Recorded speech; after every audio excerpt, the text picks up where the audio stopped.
you have top down where you have policies and guardrails and guidelines and education, but you also have bottom up people coming up with their own ideas and sharing them. Okay, so there's a great book about change called Switch by Chip and Dan Heath, and they talk about these 9 principles for making change happen.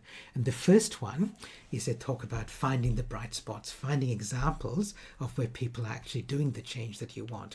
So I've really got a question for you is how do you share your success stories?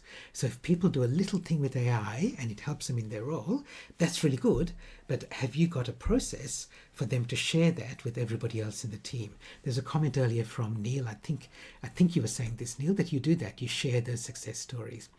So one of my favorite examples is I worked with MercyCare, which is an organization here in Western Australia, and did an innovation program. We worked around AI, and they do different services, childcare, aged care, disability services, and the childcare team came up with an AI solution that every time a new child is enrolled in childcare, they have to write a development plan. Normally takes about 3 hours. They came up with an AI solution, AI plus human solution, that reduced that to 15 minutes. Great idea, and it really made a big difference because then the staff could work with the children rather than spend all their time on the admin of developing the plan. The thing I love more about this idea was not just their idea, which is good, but when they shared it in our innovation program, somebody from the aged care team said, oh, look, this is really good. Can we talk to you afterwards? Because when we get a new resident into our aged care home, we want to create a support plan for them. And we possibly can use your idea. And someone from HR said, can we talk to you as well? Because when we employ somebody, we want to create a career plan for them, and we might be able to use your idea. Okay, so are you sharing? And how are you sharing? If a couple of people have preempted my question, which I've got for you, is how do you share success stories in your team? Okay, so Alex says share staff and team meetings.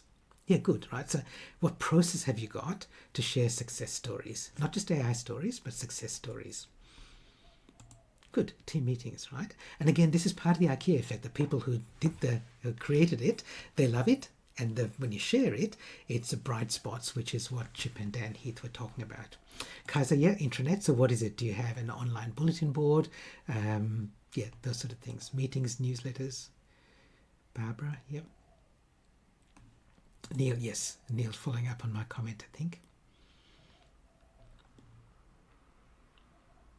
Yeah, so lots of people are using things like Teams now.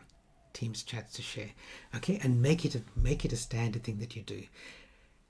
It's good to see that not all of these are online. Online ones are good, no problem at all with that, but do them in your team meetings, like share success stories.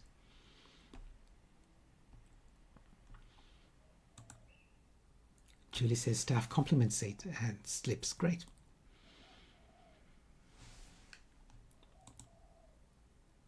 Ian Way, Microsoft Teams channel, and daily team meetings. Good. Now this is interesting. So Susie says there's a culture that maybe says that you don't share them because they might be disallowed. Interesting, right? Interesting.